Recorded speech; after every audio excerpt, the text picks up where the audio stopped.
Well, hello there. How is everyone? I hope you are all well. You're all looking absolutely amazing this morning. How do you do it? It's the midweek hump. Maybe that's it. Everyone loves the midweek hump. And this video I'm doing because a few of you had reached out to me and you've been talking about it, asking me to talk about it, and I hadn't got round to it. And today is the day I get round to it. Yeah, that's it. So this is the Gonsalves. The Gonsalves family, they did an interview with, is it Good Morning America? And they were talking about some very, very gruesome details in the Idaho 4 case. They were talking about Kaylee and how she was found, went into quite graphic detail. And I know that the vast majority of you will have seen that interview.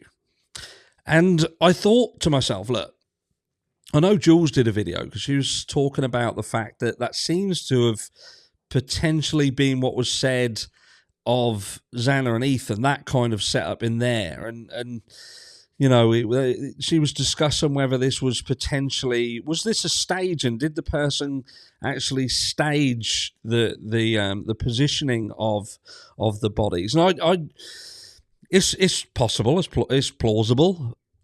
I think we've kind of missed a little bit of an element to this interview, which points towards something else that needs to be considered, however. What the Gonsalves family talk about is the rooms themselves, and they talk about how small these rooms are. Basically, that the bed pretty much takes up the entire room. They talk about the fact that you can't really even open the door without the door swiping across the bed, touching the bed. So when someone goes into this room, they're trapped within the room. They can't escape. We've spoken about this. And on one hand, it could be argued that, look, if that's the case, then that could potentially explain how one person could do this crime, because they've trapped their victims in the room. But then I think to myself, there's other things that this also sort of points towards. First of all, we've got to once again consider the noise. Consider how one person manages two people unless they very quickly dispatch one, and then you've got this other scenario where you've got this other person that seems to be putting up a massive, massive fight. There seems to be enough evidence, I mean verbal evidence, things that have been said by the Gonsalves family that would lead you to believe that Kaylee put up a massive, massive fight, a fight that she would go on to lose. And it had also been alluded to the fact that this potentially happened again downstairs with Ethan. Now, whether this is again pointing in the direction of that there is indeed just one person, and the second person in these crimes are the ones that take the brunt of the rage. So you've got quick dispatch on two, and then the other ones is where the perpetrator kind of lets that depression, that valve depress, and lets out the anger and the rage that had potentially built up. But there are other things. Was it that the people who had the most injuries were the people who were the intended victims and the others were not so? There's a lot of questions, but the main question to me is this: how does somebody, even if they're doing it on their own, so we're saying one perpetrator, and we're going to say, for the argument's sake, it's Bryan Kohberger. How does Bryan Kohberger do this crime in such a small proximity and still manage to get out of this property and into his car and home without taking any DNA from the scene?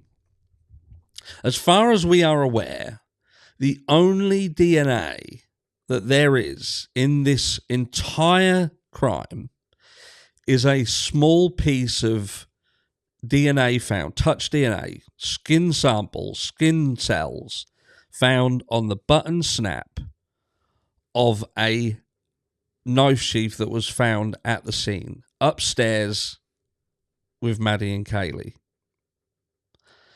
How is that possible if the perpetrator is Bryan Kohberger? Now, if you factored in a larger amount of time, that could be easily explained. There was a situation very similar to this in the UK not that long ago, where somebody had gone into a property and they had done the same as what had happened here. But the person had gone and washed up. They had actually gone and washed themselves in the shower. And obviously DNA, etc., was found in the shower. But it shows you that this person, same scenario, had to clean.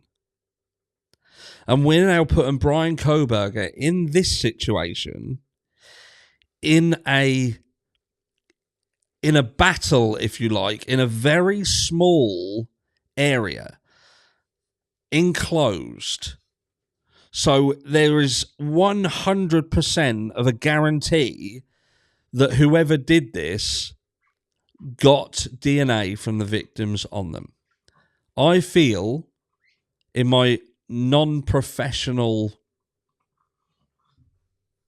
consideration, I'm considering this crime from a non-professional angle, I don't feel that this person could have done this crime without getting DNA from the victims on them. So it leaves two options, doesn't it? Bryan Kohberger, if he's the guy who did it, he would have had to have been wearing something that he took off inside that property. 100%. Because there's no way he would have been able to get into his car and drive his car and get home and get washed and cleaned after this crime without taking DNA to his car and to his apartment. I don't think that's even possible.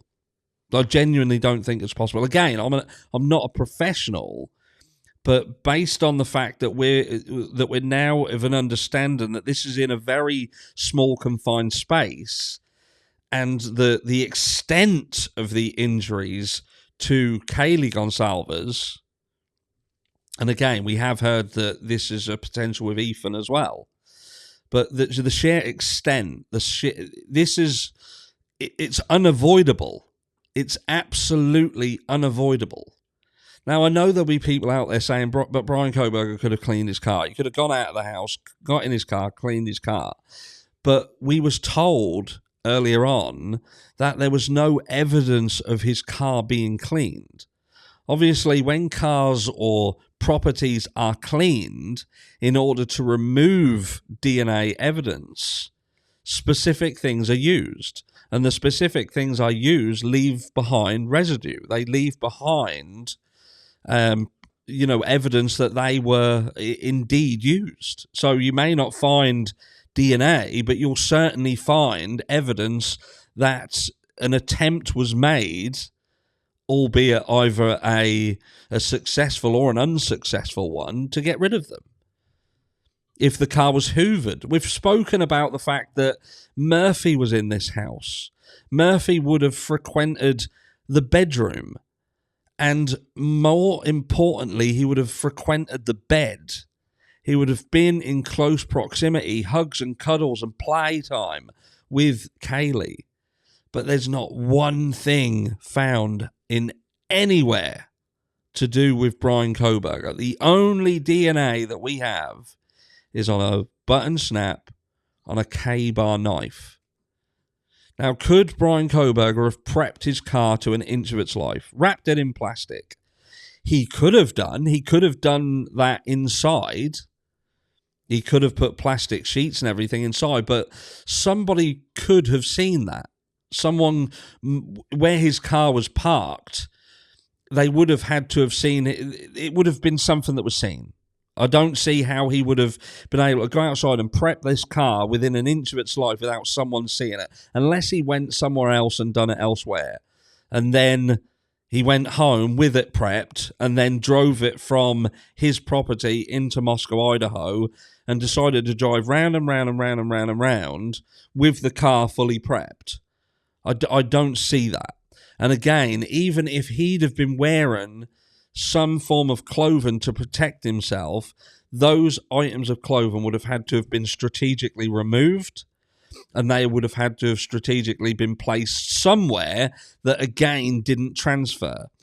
And again, it would have only been out of sheer luck that it didn't. You know, if you take gloves off and you take the other glove off so they're inside out, you've still then got these gloves that go in somewhere, and you've then got to touch, unless you touch, you take your overalls off first, and it's not an easy thing to navigate when the clock's ticking. Again, if you've got plenty of time, then I can see it being possible. But we have got a time frame that I feel is just too narrow. When you are looking at the movement of the white Hyundai Elantra and saying that this crime happened somewhere between 4:12 a.m. and 4:20, leaving approximately 8 minutes to navigate from the car to the house, internally in the house, do the crime, then to strip, to get off what you need to get off, and then get into your car and then be seen down the road on another car. I just don't see the time. But the fact that the Gonsalves family have sort of, again, they've talked about the injuries, they've talked about how Kaylee was found, they've talked about the room. It's given a real insight into how close this person would have been. How it's incredibly unlikely, not impossible, for them to have walked away from those rooms without taking DNA around the house. Even taking DNA from the house and then going down the stairs and across to the other room. I struggle with this. Let me know down below. What do you think? And I'll catch you all in the next one.